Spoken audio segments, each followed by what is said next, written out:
For this first week, I wanted to talk about a topic matter that really concerns all of us. It's one that we certainly have been exposed to.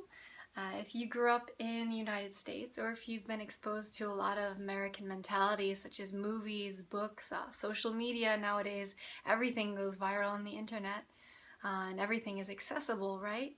So if you've grown up within this context, kind of this American mentality of wealth, well then you have a very specific definition of what is and what is not abundance. So I'd like to talk about redefining that, right, in a way that really can serve us. Because the reality is that most of us will not ever achieve that type of wealth in life, that extreme, when we say, oh, that person has wealth, that person is wealthy. Most of us will not have that house in the Hollywood Hills with one or several sports cars and kind of this ideal of lots of material luxury. And we can extend often that idea of luxury and perfection to our relationships. Oh, the perfect partner, the perfect social group that also maybe exhibits these this material wealth in a very flaunting way. So being that the first problem is that most of us will not achieve that, therefore that idea of abundance is sort of ironically starving, because very few of us will ever get to that place, right? Get to a place of abundance. Well, then that's an idea that is exclusive and not abundant. So the very definition of abundance in a kind of North American mentality is already starving. So we can define wealth as something very different, right? We can be wealthy, for example, in friendship. We can be wealthy in talent. We can be wealthy in time to spend with our loved ones. And the list just kind of goes on and on. I've seen people who, or I've been in rather someone's apartment who appears very wealthy. And I couldn't quite put my finger on what it is that felt so luxurious about this person's place of living. It wasn't, I suppose, particularly luxurious in the sense that we already spoke about, but this person had a real loud, without even saying anything, a very loud love for plants and a very great eye for picking out beautiful plants and decorating her house in this way. And just when you were there, you felt that sense of abundance, of her passion, of her talent, and of the abundance, the literal physical material abundance of these plants. So really there's no limit to the things that you can be wealthy in. It's really just limited to one key factor, which is how much can you appreciate the things and the people and the virtues in your life, the experiences in your life. How much can you really be grateful for them on a daily basis? Because if you have this beautiful, right, if you have this layout of whatever it is that you're wealthy in, materially or non-materially, hopefully, and you don't appreciate it, well, that's very much like having a plate of your favorite food in front of you. And instead of eating that food or even looking at that food and letting it nourish you, you are fixated on what someone else is having for dinner. You are focusing on what else is it that you'd like to achieve, what is it else that you'd like to objectify and go after, instead of looking down and really knowing what you have. So there's a very simple exercise to bring gratitude into your life in a very real, in a very practical way that you will start to notice the differences. But before I get into it, I want to talk about, well, why is it important to appreciate? Why is it important to know what you have before you and enjoy it?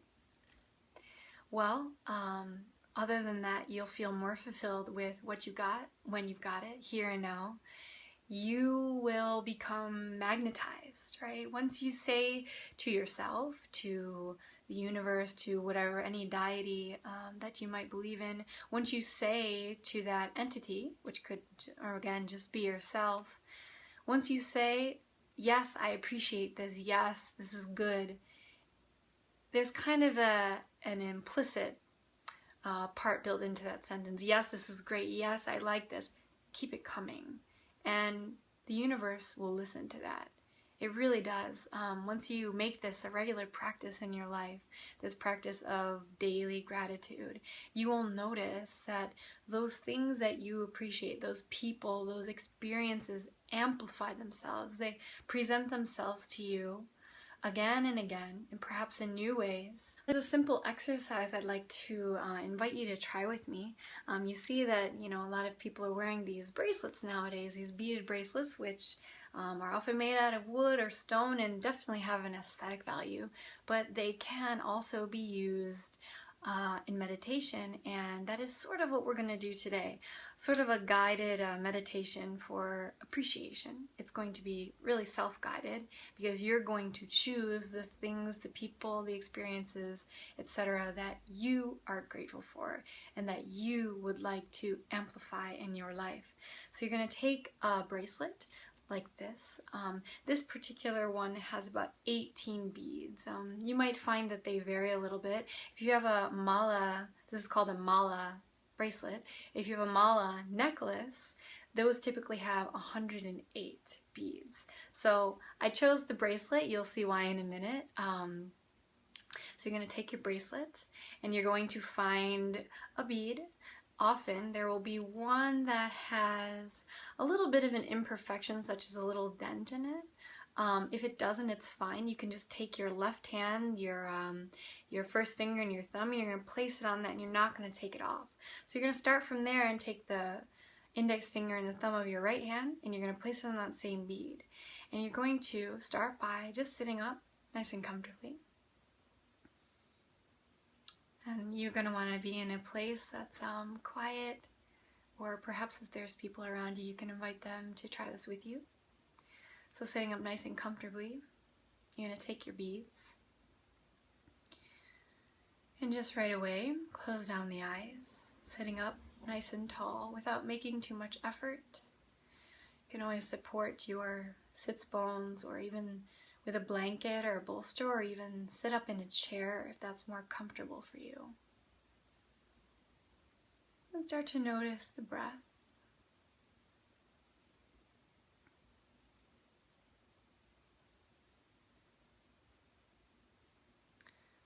And then beginning with our meditation, you're going to, for each bead, count off something or someone or some experience, some opportunity or goal in your life that you're grateful for. And you're going to continue with each one. If you'd like, you can coordinate that counting off with the breath. So for example, the first one could be, I am thankful for the breath. And the next one, you would count off another something, someone that you're thankful for. If you'd like, you can coordinate with that with the breath. So inhaling and just repeating mentally whatever it is that you're grateful for. I am thankful for. And moving on, I am thankful for, just in your head, continue silently.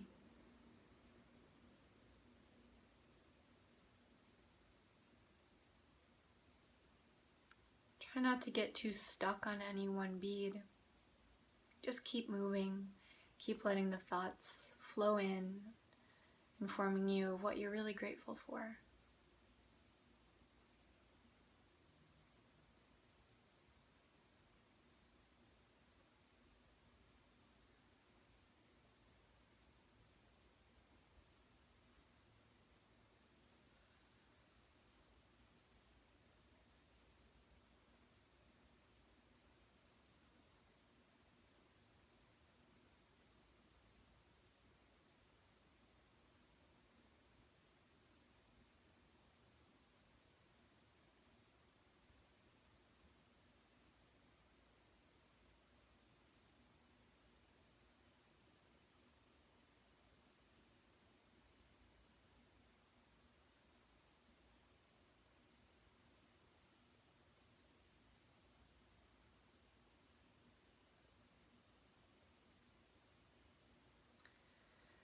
When you get back to the bead that you've marked off with your left fingers, just stay there for a moment.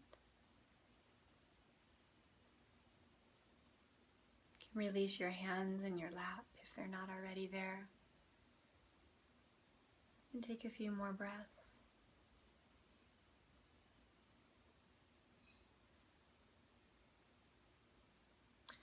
By focusing on the breath, we show gratitude for this moment. There's no need to do anything right now, no need to change anything or control. Just sit and observe the breath.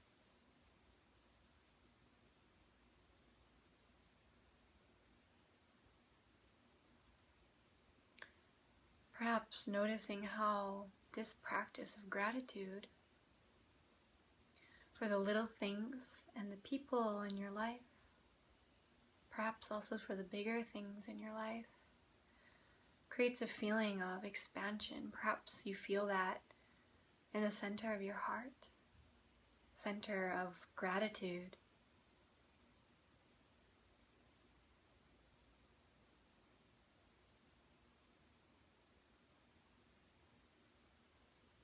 Take a deep inhale. Exhale all the breath out.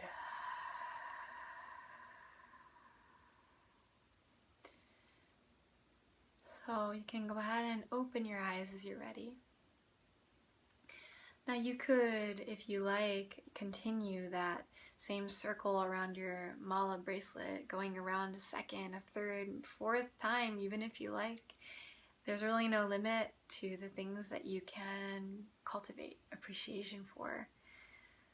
Thank you. Namaste.